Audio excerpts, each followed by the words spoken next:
Northumbria, England. March 21, 867 AD. The morning arrives cold and grey over York, the kind of dawn that makes men's breath visible and their hands shake around their weapons. King Ælla of Northumbria stands in the great hall of his fortress, surrounded by his thanes and warriors, drinking ale and celebrating a victory that will be his last. 3 days earlier, his army had ambushed a Viking raiding party near the river Ouse. 40 Norse warriors were killed. Their bodies were thrown into the river as a message to anyone who dared challenge Saxon authority in northern England. Ælla believes he has sent a clear signal to the heathens who have been raiding his coastline for decades. He has no idea that this minor skirmish has just signed his death warrant in the most horrific way imaginable. The Vikings he killed were not random raiders. They were scouts for something much larger. 200 miles to the south, encamped along the coast of East Anglia, the Great Heathen Army prepares to march north. This is not a raiding party. This is an invasion force of 3,000 warriors, led by the sons of Ragnar Lothbrok, the most famous Viking chieftain in Scandinavia. Ivar the Boneless, Halfdan Ragnarsson, and Ubba Ragnarsson command this army, and they have come to England with a purpose that goes beyond treasure and slaves. They have come for revenge. According to Norse tradition, King Ælla had captured their father years earlier during a failed raid and executed him by throwing him into a pit of venomous snakes. Whether this story is true or not no longer matters. The sons of Ragnar believe it, and that belief has transformed a Viking raid into a mission of vengeance that will reshape English history and give birth to one of the most terrifying execution methods ever conceived by the human mind. Ælla does not know that an army is marching toward him. He does not know that his frontier scouts have been systematically eliminated over the past week, their throats cut in the night, their bodies hidden in forests and marshes. He does not know that Viking longships are moving up every navigable river in his kingdom, cutting off his escape routes and isolating York from reinforcements. He sits in his hall, warm and drunk on victory, while a net closes around him with methodical precision. The Vikings have been planning this for months. They know the terrain. They know the strength of his garrison. They know that Northumbria is weak, divided by internal conflicts between rival claimants to the throne. Ælla had seized power through a coup only 2 years earlier, and half his nobles still hate him. When the Vikings arrive, many of those nobles will simply open their gates rather than die defending a king they despise. The sons of Ragnar are counting on this. They understand that England is not a unified nation but a patchwork of rival kingdoms, each ruled by ambitious men who will sacrifice their neighbors to save themselves. Northumbria is ripe for conquest, and Ælla is about to discover that his minor victory over a scouting party has provoked something unstoppable. The attack comes at dawn on March 23. York wakes to the sound of war horns echoing across the morning mist. The Great Heathen Army appears outside the city walls like a nightmare made flesh, 3,000 warriors in mail and leather, carrying axes and spears, their shields painted with ravens and serpents. They do not charge immediately. They form up in disciplined lines and wait, letting the defenders see their numbers, letting fear do its work. Ælla orders his men to the walls. He has perhaps 1,500 warriors in the city, a mix of his personal retainers, local militia, and mercenaries. On paper, the numbers are not catastrophic. A fortified city should be able to withstand an assault from an attacking force twice its size. But numbers tell only part of the story. Ælla's men are farmers and craftsmen pressed into service, men who train with weapons a few times a year and spend the rest of their time plowing fields and raising livestock. The Vikings are professional warriors. Raiding is their livelihood. They have spent their entire adult lives fighting, from Ireland to Francia to the Mediterranean. They know how to break shields and crack skulls. They know how to coordinate complex assaults. Most importantly, they know how to terrify their enemies into surrendering before the first blow is struck. Ivar the Boneless rides forward on a horse, an unusual choice for a Viking commander. Norse warriors typically fight on foot, considering horses useful only for transportation, but Ivar cannot walk. According to the sagas, he suffers from a condition that makes his bones fragile and his legs useless, possibly osteogenesis imperfecta or some other genetic disorder that medieval people could not diagnose or treat. But his physical disability has not prevented him from becoming the most brilliant tactical mind in the Viking world. He compensates for his immobility by seeing the battlefield like a chess game, positioning his forces with mathematical precision and exploiting every weakness in enemy formations. His brothers may be stronger and more fearsome in personal combat, but Ivar is the one who wins wars. He stops his horse 50 yards from the gate and looks up at the defenders on the walls. His voice carries clearly in the cold morning air, speaking in accented Old English that every man on those walls can understand. "King Ælla, you killed my father. You threw Ragnar Lothbrok into a pit of serpents and watched him die in agony. Now his sons have come to return the favor. Open your gates and surrender yourself for judgment, and we will spare your people. Refuse, and we will burn this city to ash and enslave every soul within its walls. You have until midday to decide. The offer is a lie and both men know it. Even if Ælla surrenders, the Vikings will still plunder York. But the offer serves a purpose. It divides the defenders.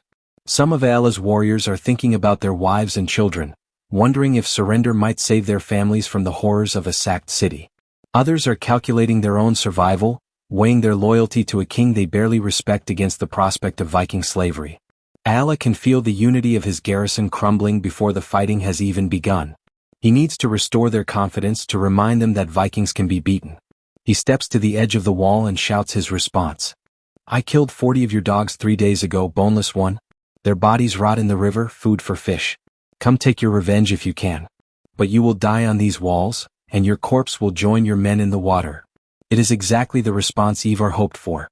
A more experienced commander would have stalled for time, sent messengers to neighboring kingdoms begging for reinforcements, negotiated to buy days or weeks to prepare a defense. But Ælla's pride has trapped him. He has committed to a fight he cannot win, in a city that cannot hold, with an army that does not trust him. Ivar smiles and wheels his horse around, riding back to his lines. He gives a signal. War horns sound. The assault begins. The Vikings do not rush the walls in a disorganized mob. They advance in coordinated waves, carrying ladders and ropes, protected by warriors with large shields who form a barrier against arrows and spears. The defenders rain down projectiles and men fall, but not enough. The Vikings reach the walls and begin to climb. Hand-to-hand fighting erupts along the ramparts, axes against spears, shields crashing together, men screaming and dying and falling into the chaos below. For 3 hours the battle rages. Ælla's men fight well initially, throwing back the first 2 assaults, but they are exhausted and outnumbered. The Vikings rotate fresh warriors into the fight every 30 minutes, a tactic that Romans used 1,000 years earlier and that Vikings have learned through generations of warfare. By noon, sections of the wall are held by Vikings.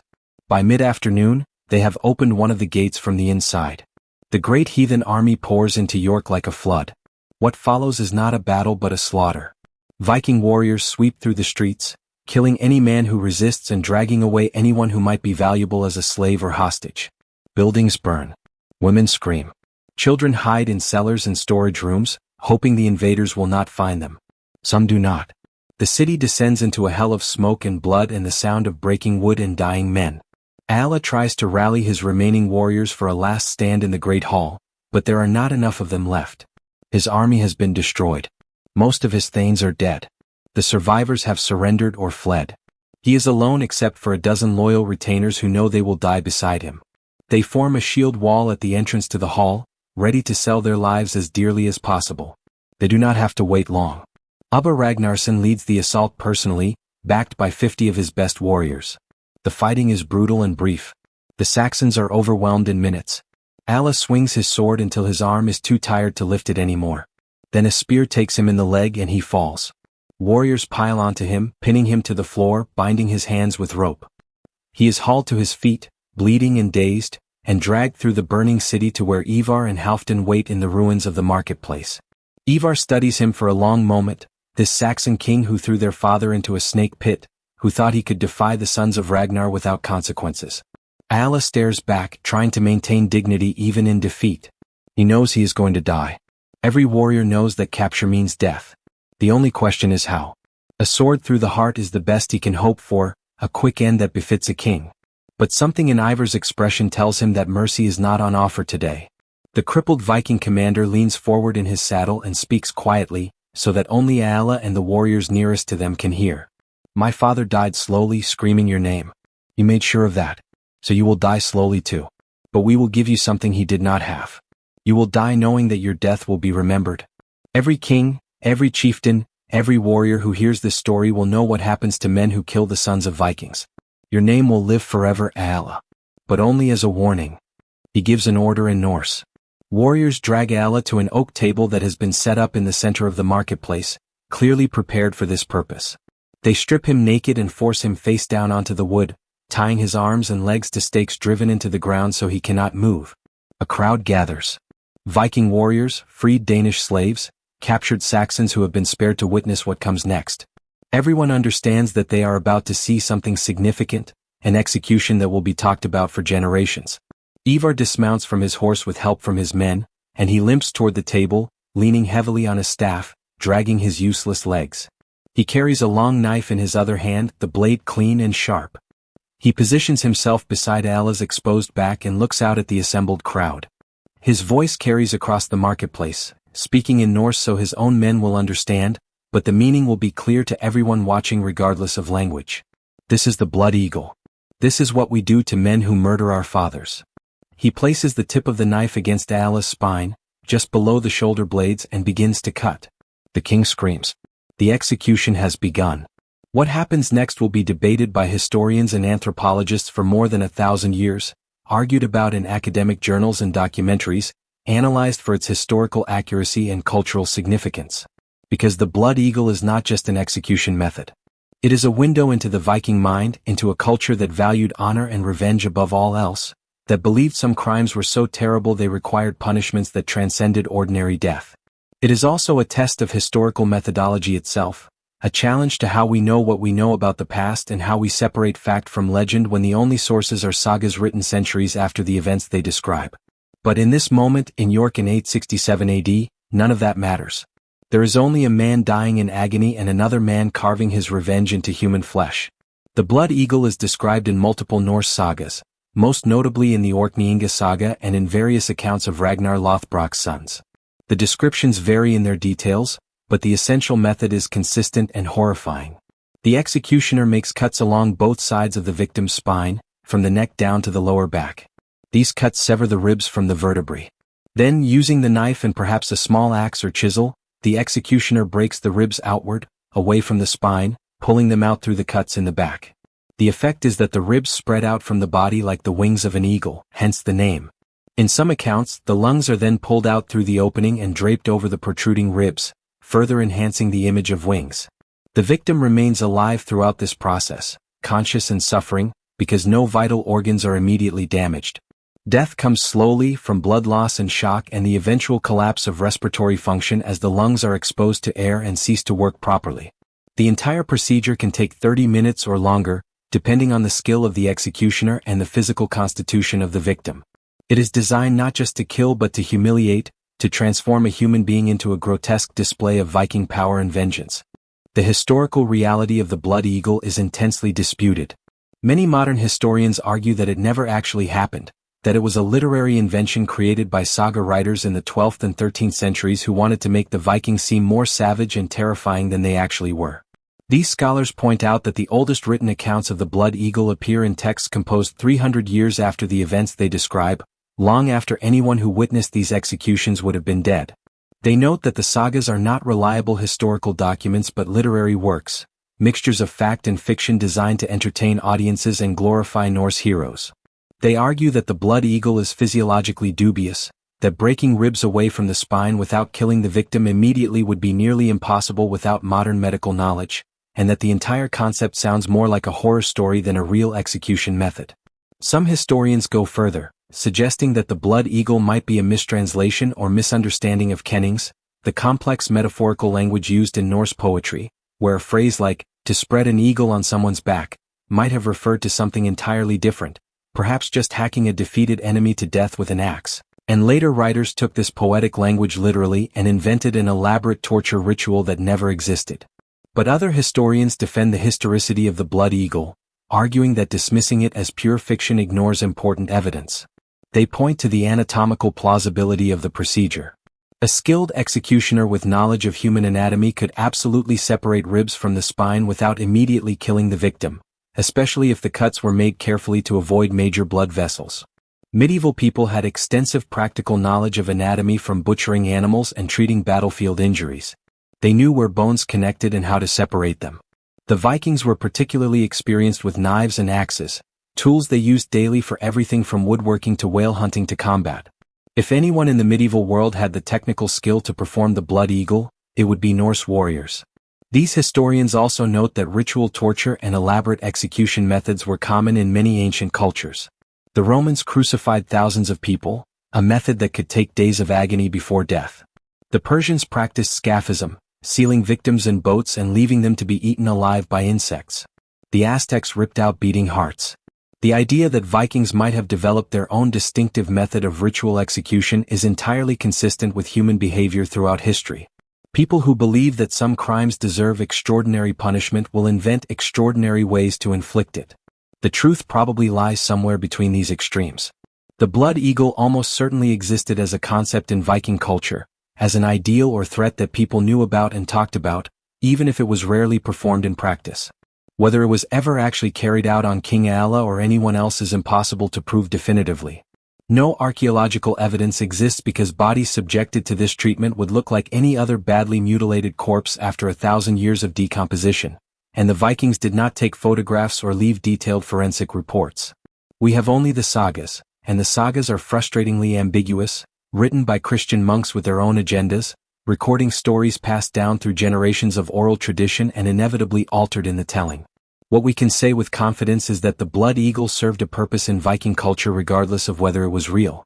It was a story that Vikings told about themselves, a legend they cultivated to make their enemies afraid. And it worked. The reputation of Viking savagery was built not just on what they did but on what people believed they might do. The possibility of the blood eagle was as powerful a weapon as any sword or axe. It ensured that when Viking longships appeared on the horizon, defenders surrendered rather than fight. It made kings pay tribute rather than resist. It transformed a relatively small population of Scandinavian raiders into a force that could reshape European politics for 3 centuries. Fear is a force multiplier, and the blood eagle was fear made tangible. In York in 867 AD, whether the execution of King Ælla followed the exact specifications of the blood eagle as described in later sagas or was simply an unusually brutal killing that became mythologized over time, the effect was the same. Ælla died. His kingdom fell.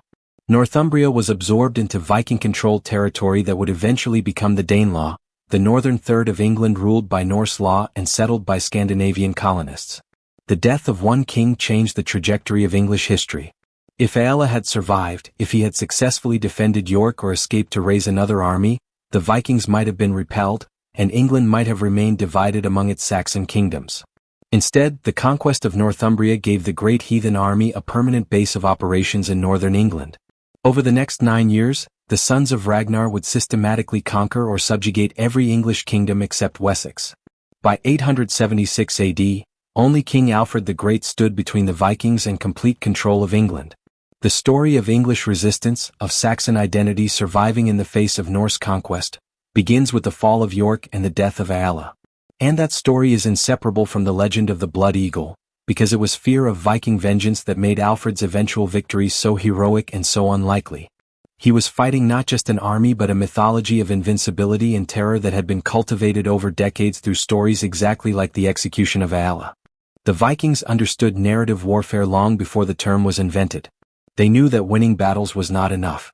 You had to win the psychological war, the contest of reputations and legends that determined how enemies responded to you before the fighting even started. This is why they gave themselves names like Bloodaxe and Boneless and the Ruthless. This is why they carved ravens into their shields and decorated their ships with dragon heads. This is why they performed elaborate pre-battle rituals and war dances designed to intimidate opponents. And this is why they developed execution methods that were not just lethal but theatrical, performances of violence that would be remembered and retold. The blood eagle was the ultimate expression of this approach. It transformed murder into art, revenge into ritual, death into a message that would echo across centuries. When a Viking chieftain threatened to blood eagle a defeated enemy, he was not just describing a method of execution. He was invoking a tradition, connecting himself to the sons of Ragnar, claiming a legacy of unstoppable vengeance that demanded respect and submission.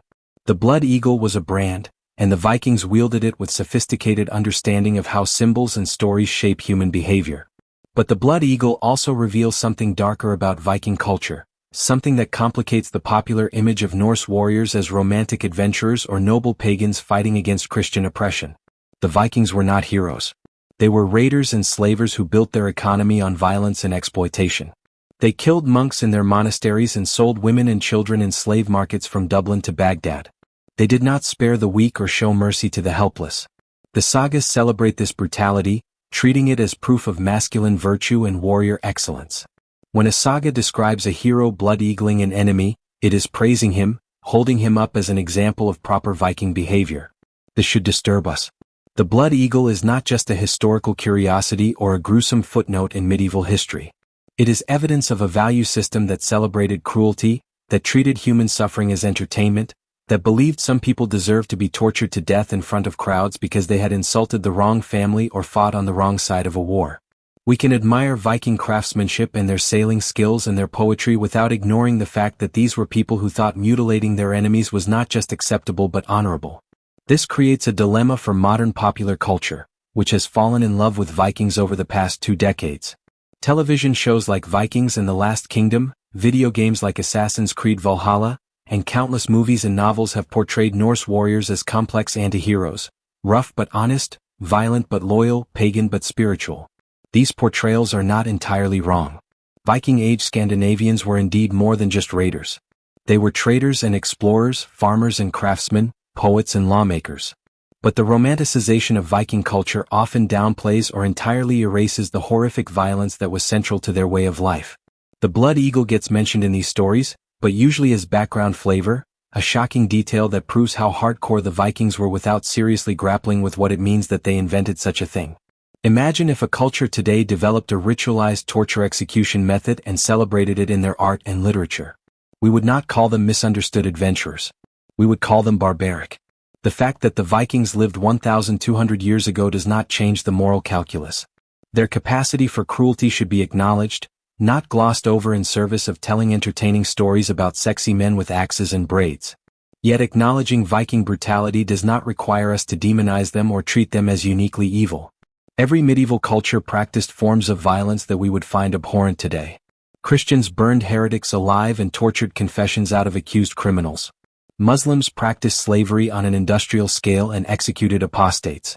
Mongols built pyramids of skulls and massacred entire cities. The Chinese invented elaborate execution methods involving slow slicing and boiling. Japanese samurai beheaded prisoners as tests of sword sharpness. If we judge historical cultures by modern standards of human rights and dignity, every single one of them fails catastrophically. The blood eagle is horrifying, but it is not evidence that Vikings were worse than everyone else.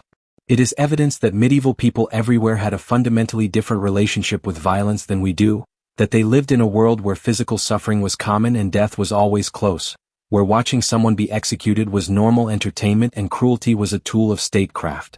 The blood eagle fits into this context. It is part of a continuum of medieval violence that stretched from judicial torture in European courts to gladiatorial combat in Roman arenas to the mass executions that accompanied religious wars.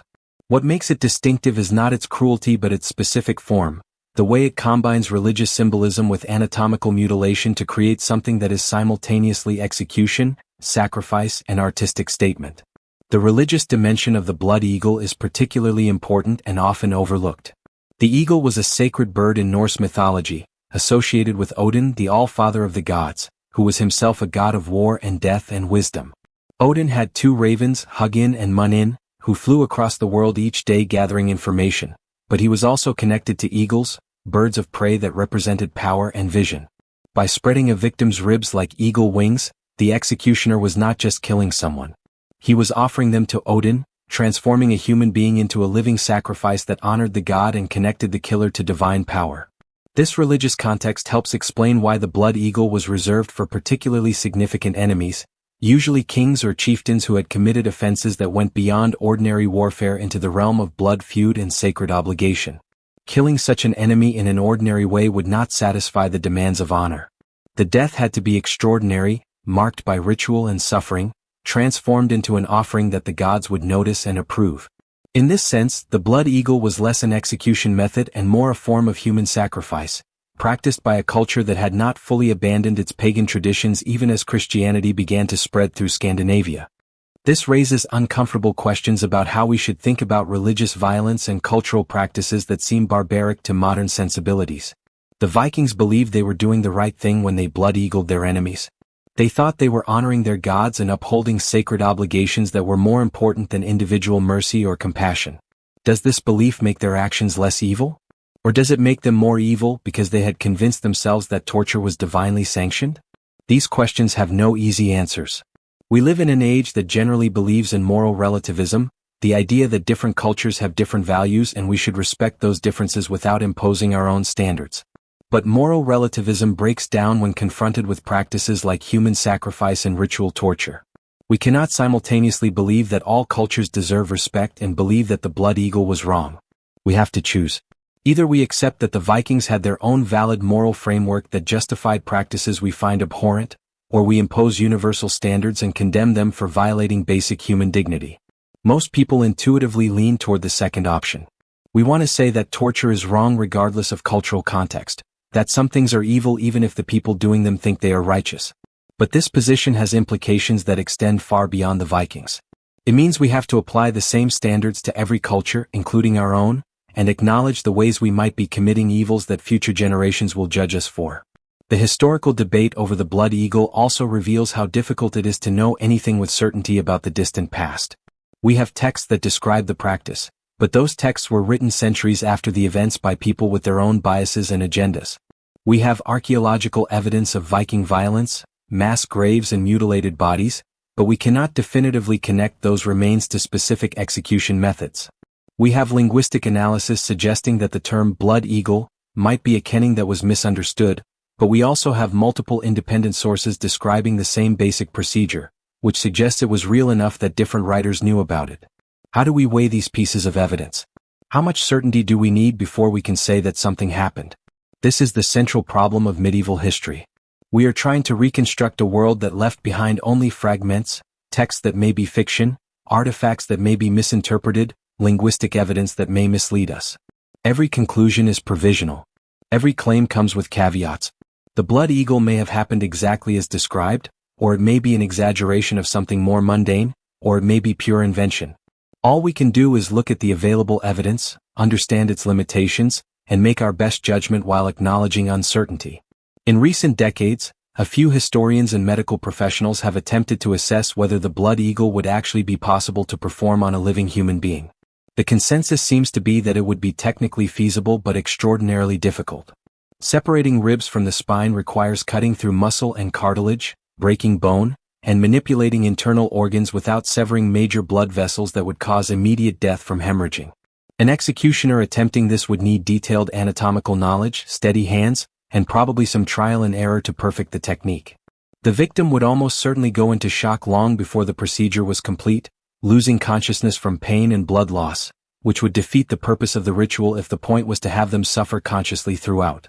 This has led some researchers to speculate that accounts of the blood eagle might describe an ideal that was rarely if ever achieved in practice, or that the procedure was performed on victims who were already dead or dying, with the living torture aspect added by later storytellers who wanted to make the Vikings seem even more fearsome than they were.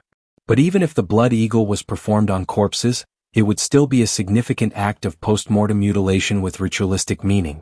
Desecrating an enemy's body was itself a powerful statement in medieval culture, denying them proper burial and ensuring they could not rest peacefully in death. The psychological impact of the blood eagle extended far beyond its immediate victim. Everyone who witnessed an execution, everyone who heard the story, would carry that image with them for the rest of their lives. In a world without mass media or literacy, stories spread through oral tradition, passed from person to person, embellished and dramatized in the retelling. A single blood eagle execution could generate hundreds of retellings, each one reinforcing Viking reputation for savage vengeance. Warriors who heard these stories would fight harder when facing Vikings, knowing that defeat meant possible torture. Kings would pay tribute rather than risk provoking such punishment.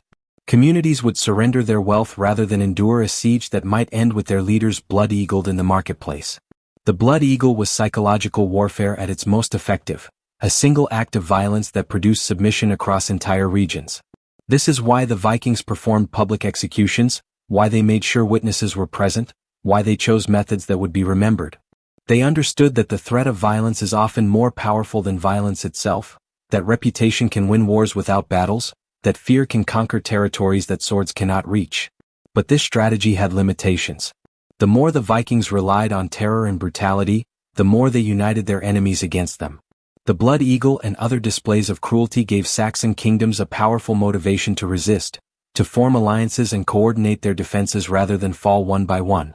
The Great Heathen Army conquered much of England between 865 and 878, but they could not conquer Wessex, and that failure eventually cost them everything.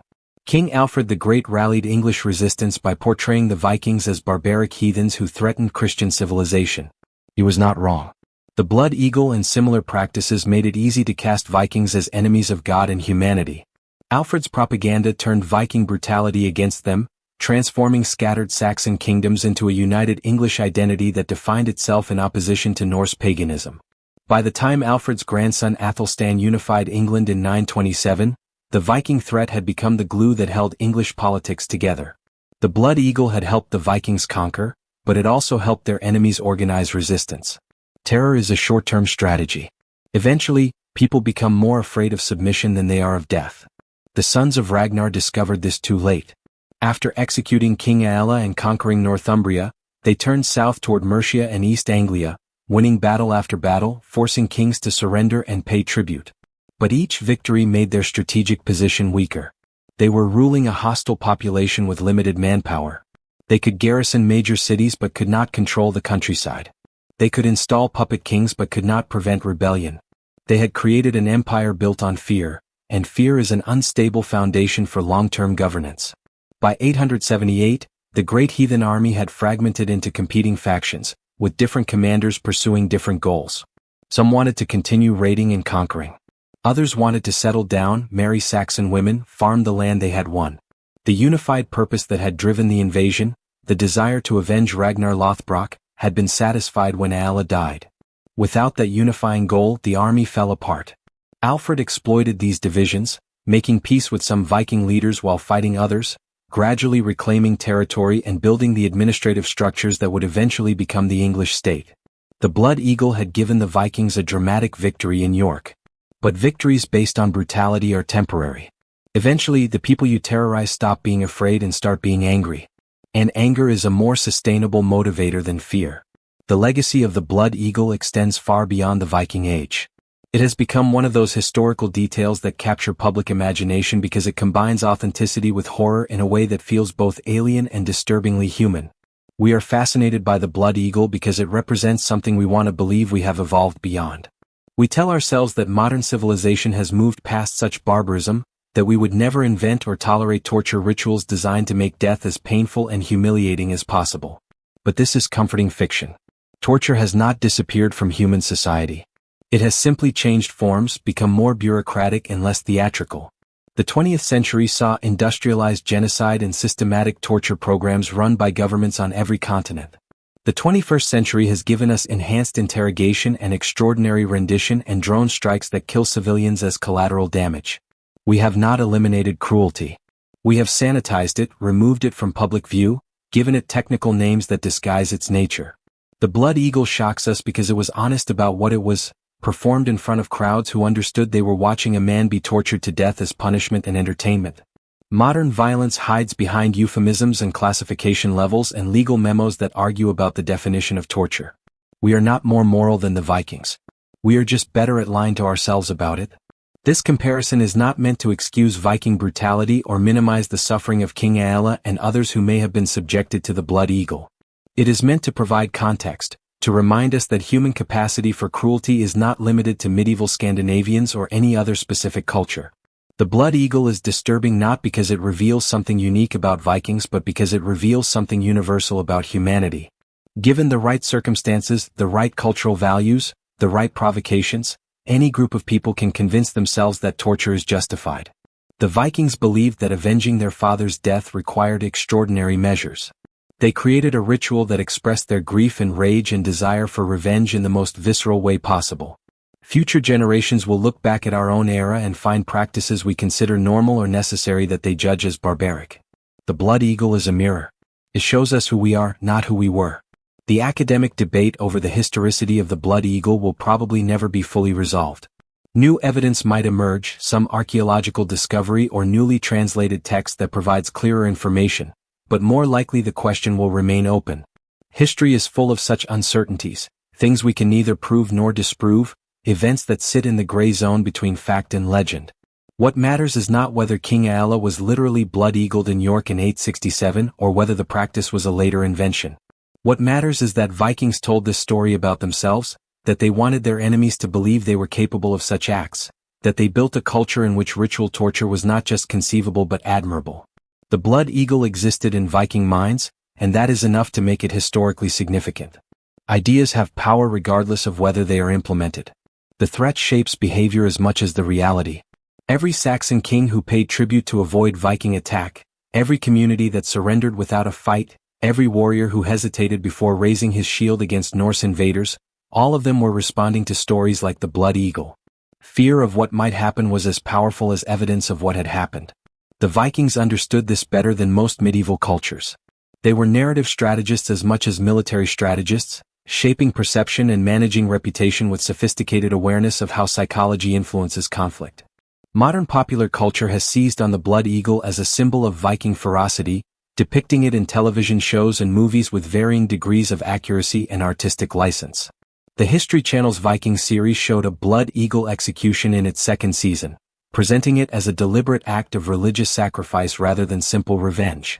The show's depiction sparked controversy among historians, some of whom argued that it was unnecessarily graphic and presented questionable historical events as definite fact, while others defended it as a reasonable interpretation based on available sources. This debate reflects the broader challenge of historical fiction. How do you tell compelling stories about the past while respecting the ambiguity and uncertainty that characterize historical knowledge? How do you balance entertainment with education? How do you portray violence in ways that are true to medieval reality without glorifying brutality or traumatizing audiences? These are not questions with clear answers. Every writer and filmmaker makes their own judgments, and every audience member responds differently. But the fact that the blood eagle generates such intense discussion is itself significant. It forces us to think about historical violence, to confront the gap between medieval values and modern sensibilities, to acknowledge that the past was a fundamentally different moral landscape than the present. The blood eagle also raises questions about the purpose of historical study itself. Why do we care about Viking execution methods? What do we gain from knowing how a Saxon king may or may not have died 1,200 years ago? On one level, the answer is simply curiosity. Humans are fascinated by their own history, by the stories of people who lived and struggled and died before us. We want to understand how our ancestors thought and behaved, what they valued and feared, how they made sense of a world very different from our own. The blood eagle satisfies this curiosity in a particularly visceral way. It gives us a window into Viking culture at its most extreme, revealing not just military tactics or political strategies but psychological and spiritual dimensions of Norse identity. But on a deeper level, studying practices like the blood eagle serves a moral purpose. It reminds us that civilization is fragile, that cultural norms can justify almost any cruelty, that we must constantly examine our own assumptions and values to avoid repeating the mistakes of the past. The Vikings thought they were honorable men doing what righteousness required. They were wrong. Understanding how and why they were wrong helps us recognize similar errors in our own thinking. The story of King Ælla and the sons of Ragnar also illustrates the power of revenge as a motivating force in human affairs. The Great Heathen Army did not invade England primarily for wealth or land. They came for vengeance. The death of Ragnar Lothbrok, whether it happened as the sagas describe or not, created an obligation that his sons felt they had to fulfill regardless of the cost. This revenge mission transformed what might have been a series of isolated raids into a sustained military campaign that permanently changed English history. Personal honor demanded satisfaction, and satisfaction required not just killing Ælla but making his death meaningful, transforming it into a statement that would be remembered forever. This is the logic of blood feud, a social system that existed in many pre-modern cultures and that still persists in some parts of the world. When someone wrongs you or your family, you have an obligation to retaliate, and the retaliation must be proportional or greater than the original offense. This creates cycles of violence that can last for generations, each side escalating their response, each death demanding another death in return. The blood eagle represents this logic at its most extreme. It is not enough to kill the man who killed your father. You must make his death so terrible that everyone knows the price of crossing your family. You must create a legend that will deter future enemies and honor your ancestors. The fact that this logic feels alien to most modern people is evidence of social progress. We have largely moved away from blood feud as an organizing principle of justice. We have created legal systems and institutions that claim monopoly on legitimate violence and that promise to adjudicate disputes impartially. These systems are imperfect, often corrupt, frequently unjust. But they are better than cycles of revenge that never end. Yet even in modern society, the impulse toward revenge remains powerful. We see it in criminal justice systems that prioritize punishment over rehabilitation, in international conflicts where grievances from decades or centuries ago justify current violence, in personal relationships where people cannot forgive slights and injuries. The blood eagle may be ancient history, but the emotions that drove it are timeless. We still want to hurt people who hurt us. We still believe some crimes deserve extraordinary punishment. We still tell stories about vengeance to satisfy our desire for justice when official systems fail. The difference is that we have learned to channel these impulses through institutions and processes that claim to be civilized and rational, even when they often serve the same emotional needs as blood feuds. Understanding this continuity, recognizing that we are not as different from the Vikings as we want to believe, is essential to understanding both history and ourselves. The blood eagle is not an artifact of a barbaric age we have left behind. It is an expression of human nature that persists in different forms across all cultures and eras. The sons of Ragnar wanted revenge and they got it. We would want the same thing in their position. The only question is whether we would have the courage or the cruelty to take it as far as they did. The technical details of how the blood eagle would have been performed, assuming it was real, are worth examining more closely because they reveal something about the intersection of violence and skill. Performing this execution would require knowledge that we often do not associate with medieval warriors. You cannot simply hack randomly at someone's back and produce the described result. You need to understand the structure of the human spine, the attachment points of ribs, the location of major blood vessels.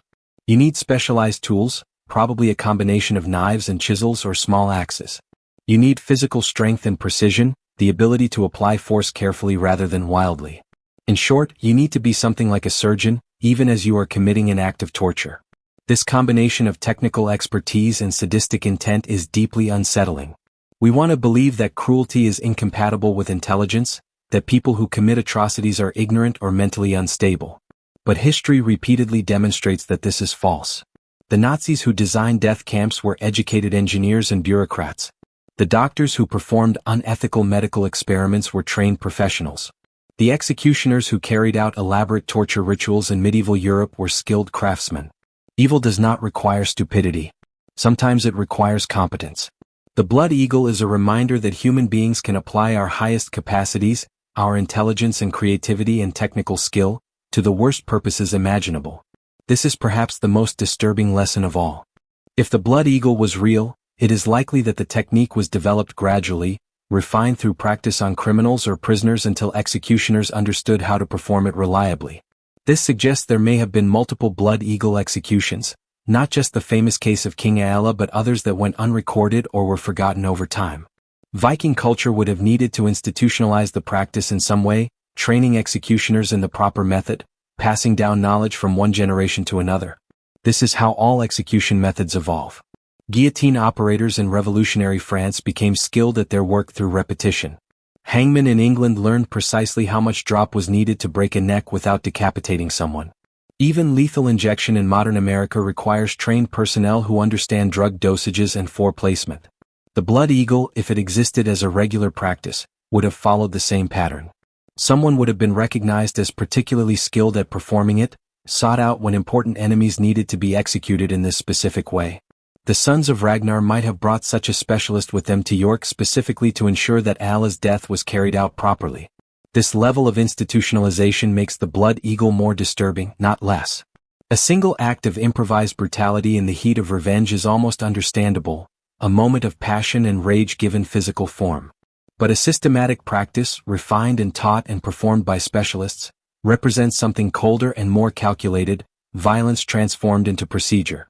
The question of whether victims of the blood eagle received any rituals beforehand, any prayers or ceremonies, is also intriguing but unanswerable given current evidence.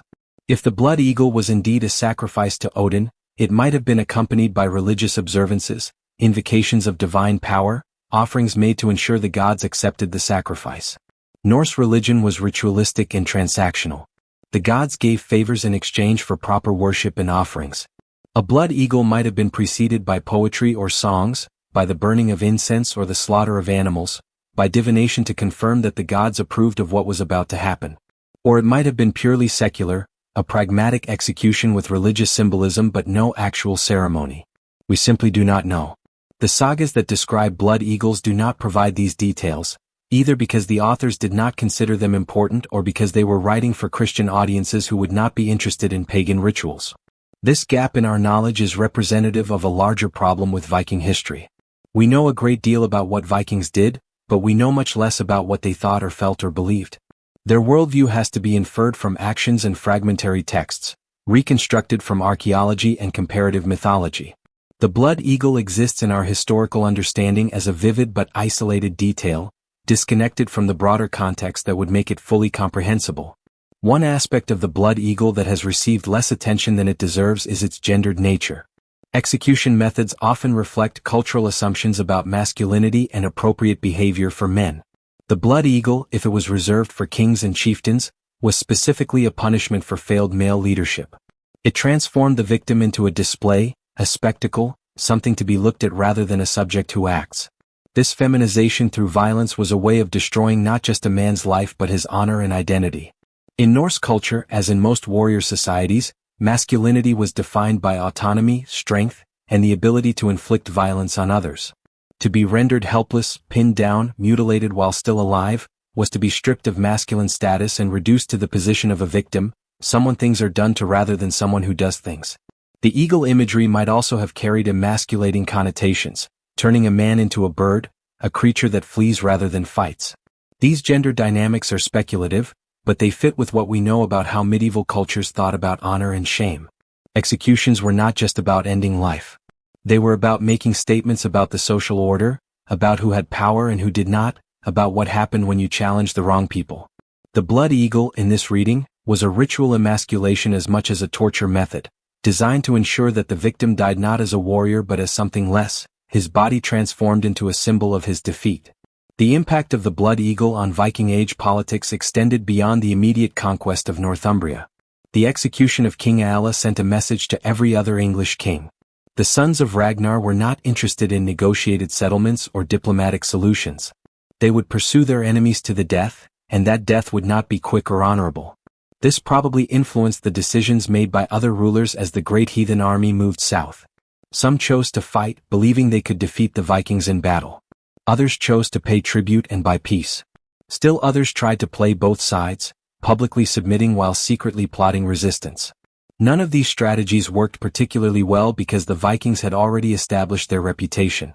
Fear of suffering Ælla's fate made Saxon kings hesitant and divided, unable to coordinate effective resistance.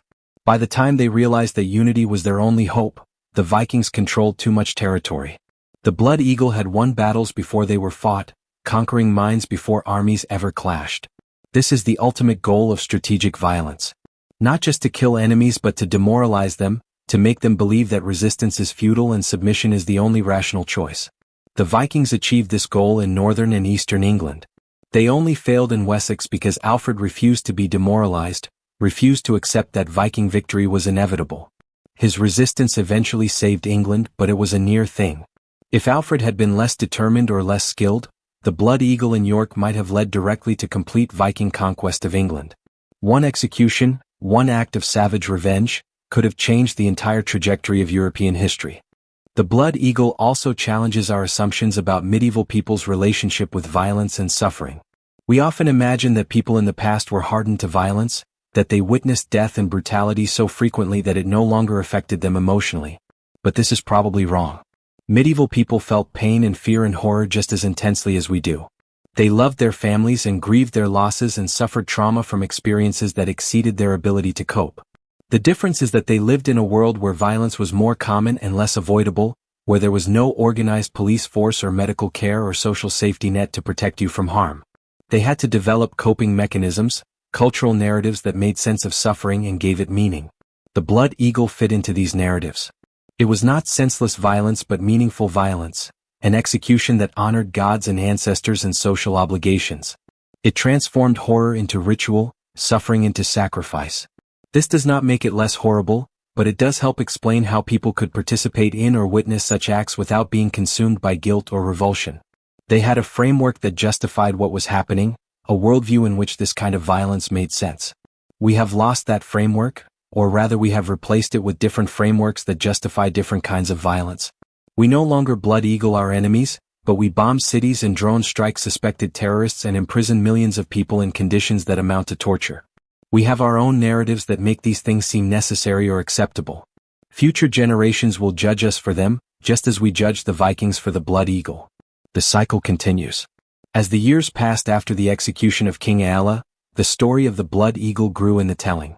It became more elaborate, more detailed, more explicitly connected to Odin and Norse mythology.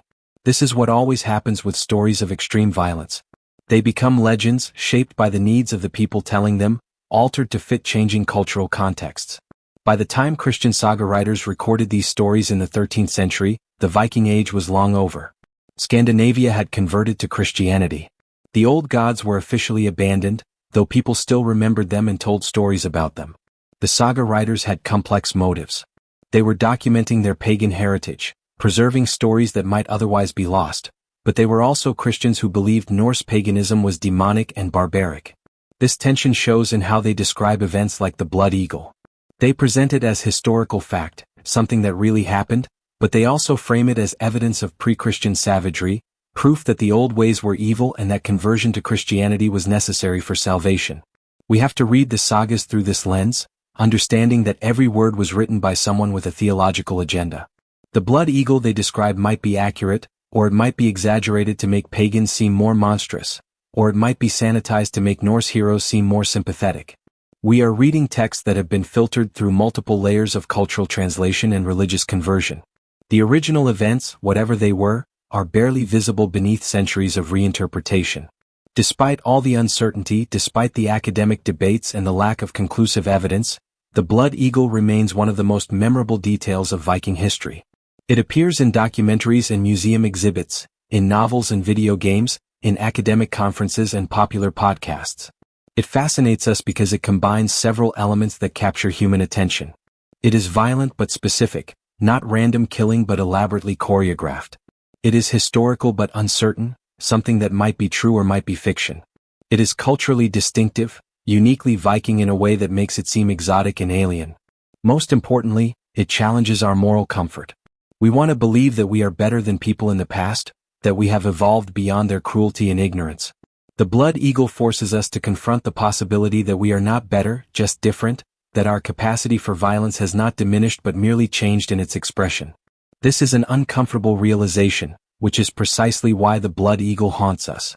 It is a mirror held up to human nature, reflecting back our capacity for cruelty disguised as justice, our ability to convince ourselves that torture is righteous when directed at the right targets. The sons of Ragnar believed they were honoring their father. They believed they were fulfilling sacred obligations. They believed they were doing what any good sons would do. And because they believed these things, they were capable of acts that we classify as war crimes or crimes against humanity. This should terrify us, not because the Vikings were uniquely evil but because they were so thoroughly human. They were not monsters. They were men who had convinced themselves that monstrous acts were necessary and good. We are capable of the same self-deception. We practice it every day in small ways, justifying our own cruelties and compromises and moral failures. The blood eagle reminds us where that path can lead if we stop questioning our assumptions and start believing that our enemies deserve whatever suffering we can inflict on them. In the end, whether the blood eagle actually happened in York in 867 AD is less important than the fact that we are still talking about it more than 1,100 years later. The execution of King Ælla, real or legendary, has achieved exactly what the sons of Ragnar wanted. It has become a story that will be told forever, a warning that echoes across centuries, a reminder that some acts of revenge are so terrible that they transcend their historical moment and become timeless symbols of human capability for calculated cruelty. The blood eagle has entered mythology, joining the ranks of historical events that are more powerful as stories than as facts. It does not matter whether every detail is accurate. What matters is that Vikings told this story, that they wanted people to believe they had done this thing, that the very possibility of the blood eagle shaped political and military decisions across northern Europe for decades. Fear is a form of power, and the sons of Ragnar wielded it masterfully. They blood eagled their enemies in reality or in legend or in some combination of the two, and in doing so they created a legacy that outlasted their conquests and their lives. Their bodies are dust. Their kingdoms are forgotten. But the blood eagle remains, carved into our collective memory, a scar on history that will never fully heal. This is what the Vikings understood better than most medieval cultures. Glory is fleeting, but terror lasts forever. If you want to be remembered, if you want your name to survive when everything else you built has crumbled into ruin, you need to do something so shocking that people cannot stop talking about it. The Blood Eagle was that thing for the sons of Ragnar. It guaranteed their immortality, transforming them from ordinary raiders into legendary figures whose names are still known today. Whether this immortality is glorious or shameful is a question each person must answer for themselves. But there is no denying that it worked. We remember them. We tell their stories. We are still, after more than a millennium, haunted by what they did or what we believe they did or what they wanted us to believe they might do. The Blood Eagle achieved its purpose completely. King Ælla died in agony, but his killers live forever.